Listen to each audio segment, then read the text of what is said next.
The North Western Railway, for its length, is the most versatile railway in the world. And Sir Topham Hatt's locomotives are the strength behind the main lines, branch lines and ports that make up the island of Sodor. They are really useful engines.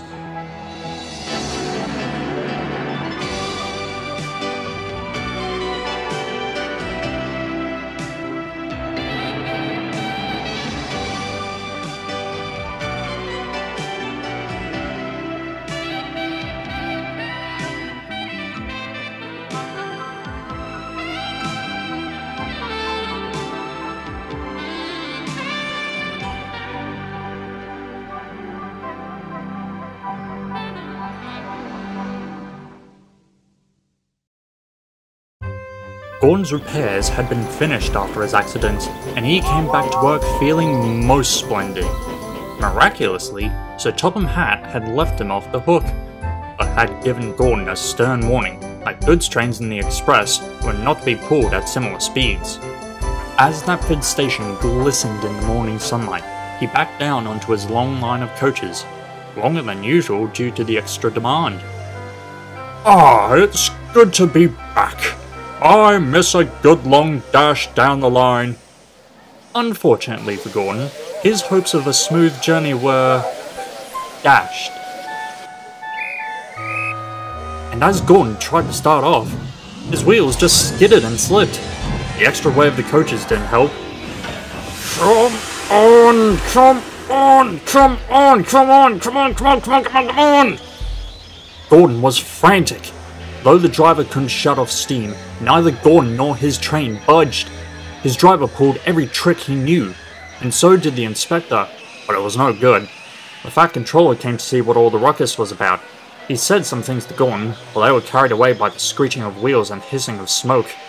He was straining himself so much, with a shrieking bang, his safety valve burst. Oko came to take the train on, while Gordon was shunted into a siding. It's just disgraceful, Gordon muttered. First I crash into a forest, then I can't start the express. Oh, I'm getting so out of breath. Huh, well maybe you should ask Sir Topham Hatt to give you tanks and a bunker, laughed Thomas cheekily. We tank engines never get out of breath. It was lucky for Thomas that Gordon didn't have the energy to reply. While Gordon was sent back to the works for repairs, Bear was left to handle the express alone.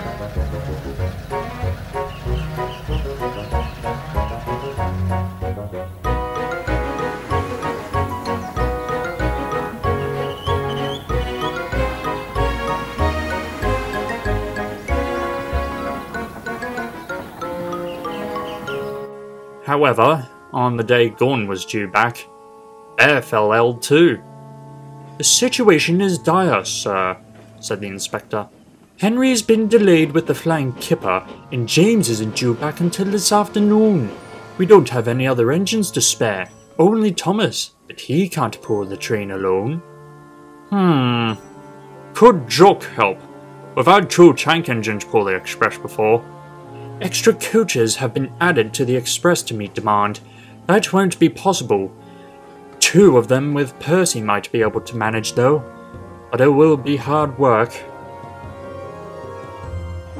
And so, it was arranged. The 3 tank engines were coupled together, Percy at the front, Duck in the middle, and Thomas in the front of the coaches. The excited passengers climbed into the coaches, and before long, the guard's whistle blew. Come on! Come on! Fussed Percy importantly. We're doing it! We're doing it! Pull harder! Pull harder! Slowly but surely, the cavalcade drew out of the platform and onto the open line. The 3 engines couldn't go as fast as Gordon, but the passengers didn't mind. They knew the tank engines were doing their best. Now, express trains are not like branch line trains. They don't stop at most stations. This meant that the 3 engines never got a chance to catch their breath. Soon, the engines began to feel tired.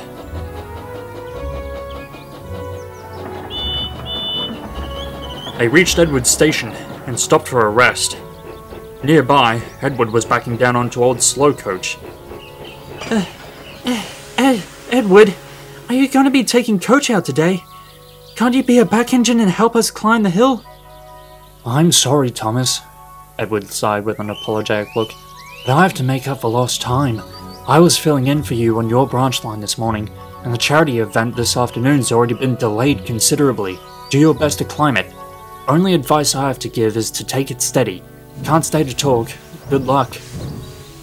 With a pitying peep of his whistle, Edward puffed away, leaving the 3 engines dumbfounded. We'll have to manage ourselves. Try your best, you 3. And with that, the cavalcade set off once more.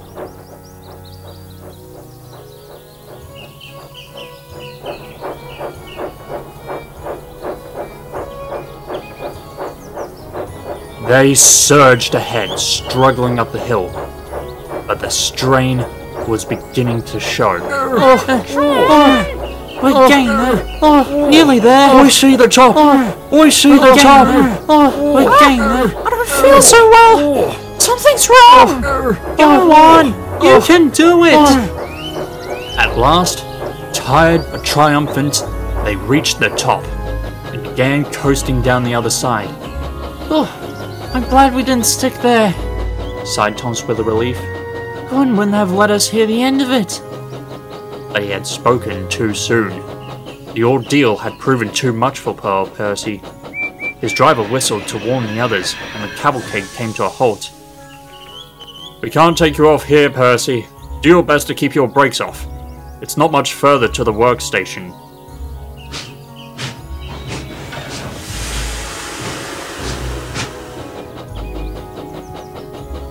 This, however, made the journey much harder for the other 2 engines.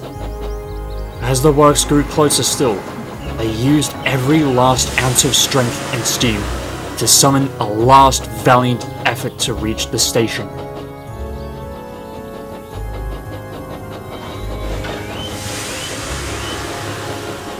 Nearly there! Nearly there! Panted Duck. We can make it. We can make it. Wheezed Thomas. Poor Percy had no steam left to say anything. At last, the workstation pulled into view. They were on the final approach when Duck found that he simply could go no further. Thomas tried his hardest, but he wasn't able to pull the heavy coaches and pushed Duck and Percy all on his own. The cavalcade came to a halt with the workstation right in front of them. There, in a siding, was Gordon, aghast at what he had seen.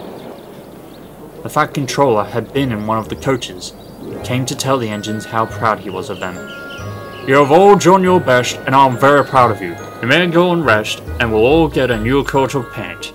The 3 engines were uncoupled, and gratefully, they moved away.